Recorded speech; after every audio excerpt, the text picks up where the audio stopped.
வணக்கம். ஆஸ்ட்ரோவேலின் நல்ல நேரம் நிகழ்ச்சியின் சார்பாக அத்துணை சப்ஸ்கிரைபர்களையும், எல்லா அன்பு உள்ளங்களையும், எனது நண்பர்களையும் வருக வருக என வரவேற்பதில் பெருமகிழ்ச்சி கொள்கிறேன். இறை வணக்கத்தை கூறி எப்போ போல இந்த வீடியோ தொடங்குவோம். வக்கரதுண்ட மகாகாய சூரியகோடி சமப்பிரபக அவிக்னம் குருமே தேவ சர்வ காரியேஷு சர்வதா. தென்னாட்டுடைய சிவனே போற்றி, என் நாட்டவர்க்கும் இறைவா போற்றி. அன்பர்களே, நண்பர்களே, இந்த மற்றொரு புதிய வீடியோல உங்களை அத்துணை பேரையும் சந்திப்பதில் மிக்க மகிழ்ச்சி கொள்கிறேன். இன்னைக்கு இந்த வீடியோ ஒரு சூப்பர் எக்ஸ்க்ளூசிவான ஒரு வீடியோ. சந்தேகமே இல்லை, ஒவ்வொரு ராசிக்காரர்களுக்கும் தனித்துவமான தன்மைகள் மற்றும் அவர்களுக்கு எதிர்கால பலன்கள் எப்படி இருக்கும் அப்படிங்கிறத பற்றி துல்லியமாக ஆராய்ந்து உங்களுக்கு வழங்கக்கூடிய பலன்கள். இன்னைக்கு நம்ம பேச போகிறது மிதுன ராசி. 36 ஆண்டுகளுக்கு பிறகு சாதிக்கவும் செய்து மற்றும் செய்து காட்டும் மிதுன ராசி. 36 ஆண்டுகளுக்கு பிறகு சராசரியா மிதுன ராசி என்பது ஒரு காலபுருஷனுடைய 3ஆம் வீடு. இந்த மிதுன ராசியில் பிறந்த நீங்கள் முதல்ல உங்களுக்கு மனதுக்குள்ள ஏதோ ஒரு கணக்கு ஓடிட்டே இருக்கும். அந்த கணக்கு பலவிதமான கணக்குகள். ஒரு விஷயத்தை 10 மாதிரி செய்யலாம் அப்படிங்கிற கணக்கு மனசுக்குள்ள உங்களுக்கு ஓடிக்கிட்டே இருக்கும். அந்த கணக்கு நிற்காத ஓட ஓட ஓட கடைசியா கிடைச்ச பலன் என்ன? எவ்வளவோ யோசிச்சேன், ஒரு காரியத்தை செய்து முடிச்சேன். அதுலேருந்து ஒரு பலன் இருக்கணும்ல. அந்த பலன் உங்களுக்கு பிரயோஜனமாக இருக்கா அப்படின்னு நீங்க கேட்டா நிச்சயமா இல்லை. நீங்க எடுக்கக்கூடிய எஃபர்ட், நீங்க போடக்கூடிய உழைப்பு, உங்களுக்கு இருக்கக்கூடிய புத்தி எல்லாமே மற்றவர்களுக்கு பயன்படுகிறது. அது என்னைக்கு உங்களுக்கு பயன்பட ஆரம்பிக்கிறதோ அன்றைக்கு தான் நீங்கள் வாழ்க்கையில மிகப்பெரிய உயரத்தை எட்டப் போகிறீர்கள். அது எப்படி நம்ம பக்கம் திருப்புவது? அதுக்கு முன்னாடி உங்கள் ராசியில் இருக்கக்கூடிய 3 நட்சத்திரங்கள், அதை பற்றி நம்ம பார்த்தே ஆகணும். மிருகசீரிடம், திருவாதிரை, புனர்பூசம். இந்த புனர்பூசத்தில் 4ஆம் பாதத்தில் அது கடகராசிக்கு போயிடும். மிருகசீரிடம் 2 பாதங்கள், திருவாதிரை 4 பாதங்கள், 6 பாதங்கள் அண்ட் புனர்பூசம் 3 பாதங்கள் முடிய உங்களுடைய ராசியில் வருது. இதில் முக்கியமான ஒரு விஷயம் என்னன்னு கேட்டிங்கன்னா, மிருகசீரிடம் என்பது செவ்வாயுடைய நட்சத்திரம், திருவாதிரை என்பது ராகுவுடைய நட்சத்திரம் அண்ட் புனர்பூசம் என்பது குரு பகவானுடைய நட்சத்திரம். புதனுடைய வீட்டில் செவ்வாய், ராகு, புதன், செவ்வாய், ராகு, குரு. ஒரு புதன் பகவானுடைய வீட்டில் செவ்வாய், ராகு, குருவுடைய நட்சத்திரங்கள் வருது. இதில் புதனுக்கு ஆகவே ஆகாத நட்சத்திரம் என்பது மிருகசீரிட நட்சத்திரம். புதனுக்கு ஓரளவுக்கு நல்ல நட்பு உள்ள கிரகம் என்பது ராகுவுடைய திருவாதிரை நட்சத்திரம். அதுலேயும் சில குறைபாடுகள் இருக்கு, நான் சொல்றேன். ராகு என்பது மிக நட்பான கிரகம். குரு என்பது நட்பு இல்லாத கிரகம். புதன் பகவானுக்கு செவ்வாயினாலும் ஆகவே ஆகாது, குருனாலும் ஆகாது. ராகுவிலையும் ஒரு சில பிரச்சனைகள் இருக்கு திருவாதிரை நட்சத்திரத்தில். ஆனா அது என்ன பிரச்சனைங்கிறத பத்தி நான் சொல்றேன். முதல்ல இந்த செவ்வாய் நட்சத்திரத்தை பார்ப்போம். ஒருவேளை ஒரு மனிதன் மிதுன ராசியில மிருகசீரிட நட்சத்திரம் 3ஆம் பாதம் மற்றும் 4ஆம் பாதத்தில் பிறக்கிறார் என்று வைத்துக்கொள்வோம்.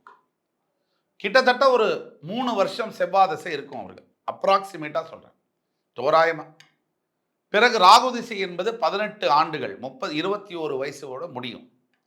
அதற்கு பிறகு குருவுடைய திசையானது 16 ஆண்டுகள், கிட்டத்தட்ட ஒரு 36 வயசு வரும்போது இந்த குரு திசை முடிஞ்சு சனி திசை ஆரம்பிக்கும்.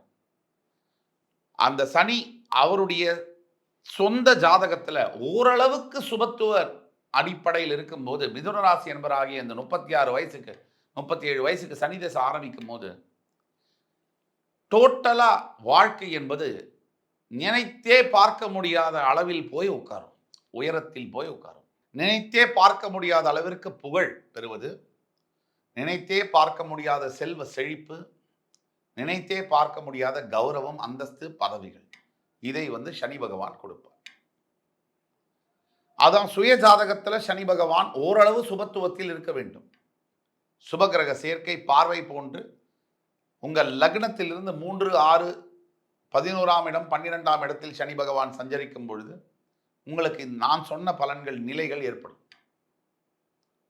அதே மாதிரி அவர் வாங்கின நட்சத்திர பாதம் வலுவாக இருக்க வேண்டும், அவருக்கு அனுகூலமாக இருக்க வேண்டும். நிறைய கண்டிஷன்ஸ்லாம் இருக்கு. இருந்தாலும் ஓரளவு கணிசமான அளவிற்கு 70% சனி திசை என்பது மிதுனராசி என்பவர்களுக்கு சனி ஓரளவுக்கு சுபத்துவத்தில் இருக்கும் பொழுதே ராஜாதி ராஜயோக அதீத ராஜபலன்களை கொடுக்கும்.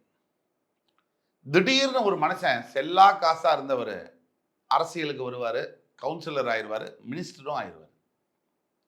சாதாரணமாக ஒரு தொழில் தொடங்குவார், அதை பெரிய தொழிற்சாலையாக வளர்ந்து 100 கோடி 200 கோடி 300 கோடி அளவிற்கு வளரும். இதை கண்கூட நம்ம பார்க்கிறோம். இது மிருகசீரிடம் 3ஆம் பாதம் மற்றும் 4ஆம் பாதத்தில் பிறந்தால் இவ்வாறு நடக்கக்கூடிய வாய்ப்புகள் இந்த பலன்களில் ஒரு 50% நடக்கும். ஏன்னா செவ்வாயுடைய நட்சத்திரம் புதனுக்கு ஆகாது. மிருகசீரிடம் 3ஆம் பாதம் 4ஆம் பாதத்தில் பிறப்பவர்களுக்கு தொழில் செய்யும் இடத்துல சங்கடங்களும் வரக்கூடிய வாய்ப்புகள் உண்டு. எந்த இடத்துல இருந்து வருமானம் வருதோ அந்த இடத்துல சிக்கலும் இருக்கும். மறுபடி கடன் அதிகமாக இருக்கும். மிருகசீரிடம் 3, 4 பாதங்களில் பிறப்பவர்களுக்கு கடன் தொல்லை என்பது அதிகமாக காணப்படும். அடுத்தபடியாக திருவாதிரை நட்சத்திரம். திருவாதிரை நட்சத்திரத்தில் மிதுன ராசியில் நீங்க பிறக்கிறீங்கனாலே கண்டிப்பாக உங்களுக்கு சிறந்த வாழ்க்கை என்பது இருக்கும். ப்ரொவைடட் உங்க ராகு பகவான் சுபத்துவ கிரகங்களோட சேர்க்கை பார்வை பெற்றிருக்கும் பட்சத்தில் அந்த 18 ஆண்டு காலங்கள் உங்களுக்கு மிகப்பெரிய கல்வி, மிகப்பெரிய பதவிகள் இதெல்லாம் கொடுக்கக்கூடிய வாய்ப்புகள் இருக்கு. ஆனா அதே திருவாதிரை நட்சத்திரத்தில் பிறந்தவர்களுக்கு உடல் உபாதைகள் கண்டிப்பாக ஏற்பட்டே தீரும். மிதுன ராசியில் திருவாதிரை நட்சத்திரம் முக்கியமாக 1ஆம் பாதம் 2ஆம் பாதத்தில் பிறந்தவர்களுக்கு உடல் உபாதைகள் ஏற்படக்கூடிய வாய்ப்புகள் 100க்கு 90% உண்டு. அடுத்தபடியாக புனர்பூச நட்சத்திரம் 3 பாதங்கள். இந்த புனர்பூச நட்சத்திரத்தில் மிதுன ராசியில் பிறந்தவர்களுக்கு வாழ்க்கை துணையில் பிரச்சனை வரும். கணவனாக இருந்தால் மனைவி சரியா அமையறதில்லை, மனைவியாக இருந்தால் கணவன் சரியா அமையறதில்லை. இதுக்கு என்ன காரணம்? மிதுன ராசியின் 7ஆம் இடம், ராசியின் 7ஆம் இடம் என்று சொல்லக்கூடிய தனுசு ராசிக்கு அதிபதியாக குரு பகவான் வந்தாலும் கூட உங்கள் ராசிக்கு குரு பகவான் மாரகாதிபதி மற்றும் பாதகாதிபதியாக செயல்படுவார். உங்கள் வாழ்க்கை துணை உங்களுடைய ஜென்ம விரோதி போல நடந்துக்குவாங்க. உங்களுடைய வாழ்க்கையிலே முக்கியமான எதிரி மாதிரி அவங்க உங்களை பாவிச்சு நடந்துக்குவாங்க. உங்களுக்கே புரியாது.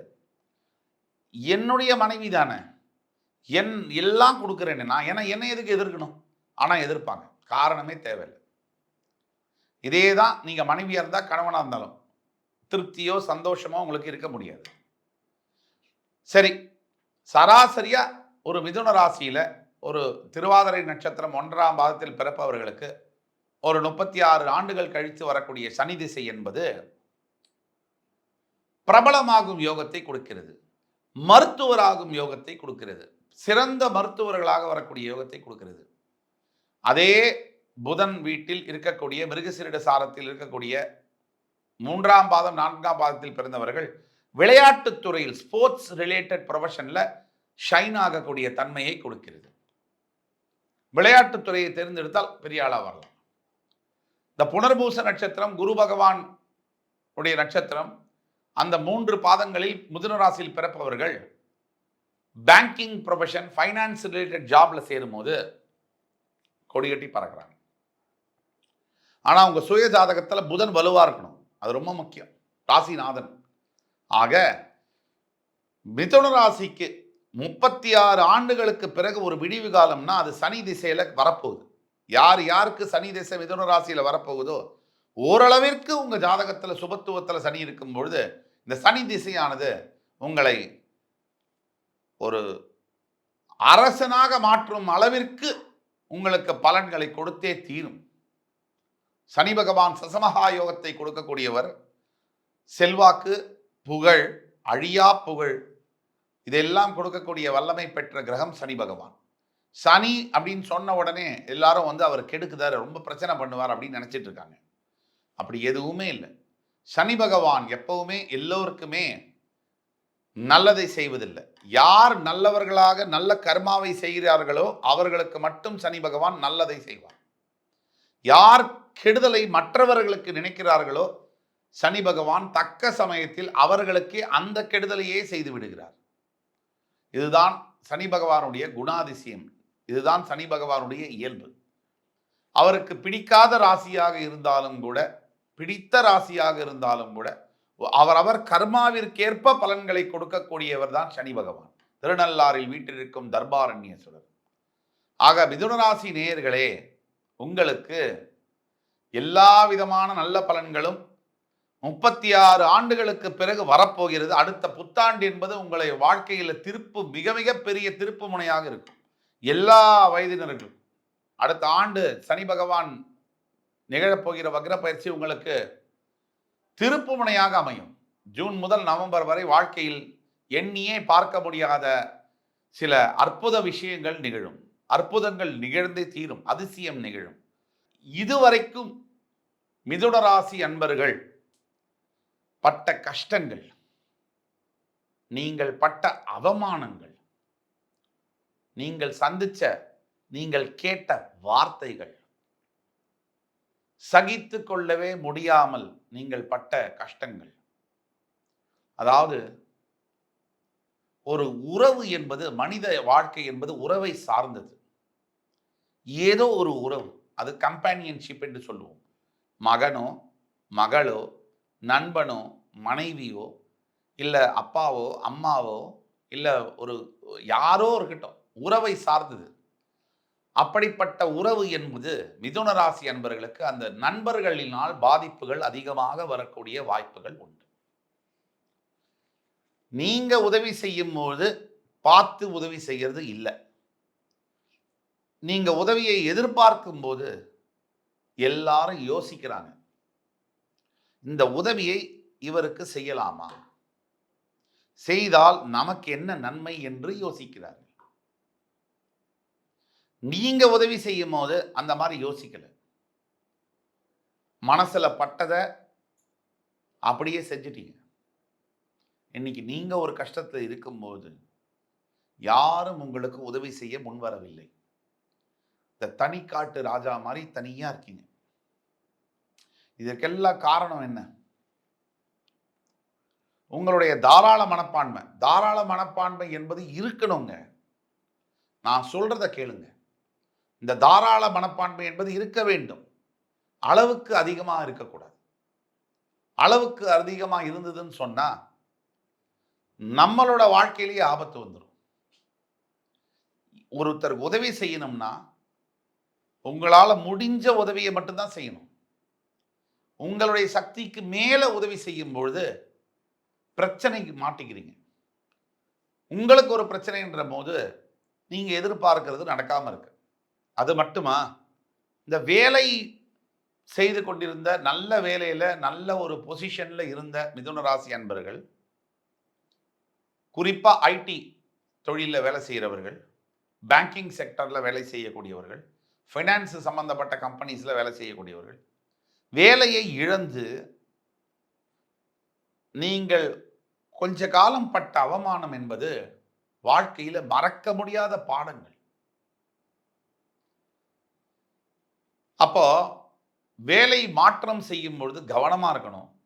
வேலை கூட வேலை செய்யறவங்கள்ட்ட எல்லாத்தையும் வெளிப்படையா பேசக்கூடாது. நீங்க எல்லாத்தையும் வெளிப்படையா பேசிட்டீங்கன்னா உங்களுடைய எல்லாமே மற்றவர்களுக்கு தெரிஞ்சிடும். நீங்க நினைக்கிற மாதிரி வெளுத்ததெல்லாம் பால் இல்லைங்க. நீங்க நினைக்கிற மாதிரி எல்லாரும் நல்லவர்கள் இல்லை. அப்ப ஒரு வார்த்தை பேசும்போது 9 தடவை நீங்க யோசனை தான் பேசணும். யோசனை பண்ணி பேசணும்.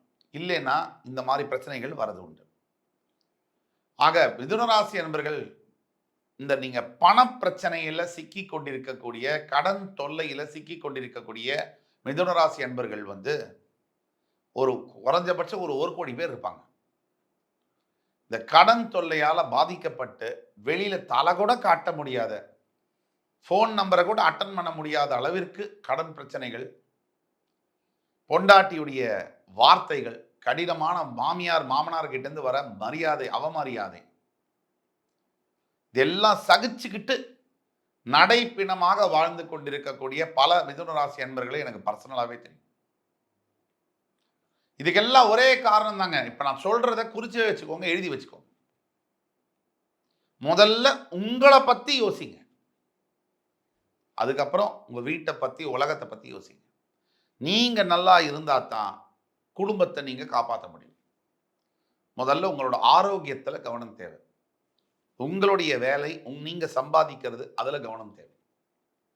இரண்டாவது, எல்லார்கிட்டையும் வெளிப்படையா பேசணுங்கிற அவசியம் இல்லை. அளவோட பேசி நிறைவா உறவாடுங்க.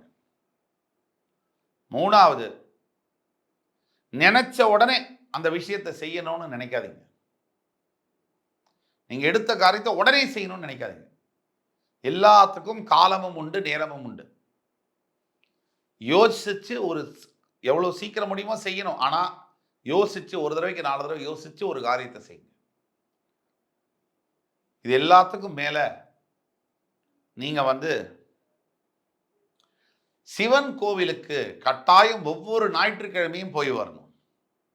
சிவன் கோயிலுக்கு போறதை தவற விட்டீங்கன்னு சொன்னா மறுபடி வாழ்க்கையில பிரச்சனைகள்லாம் தலை தூக்கிடும்.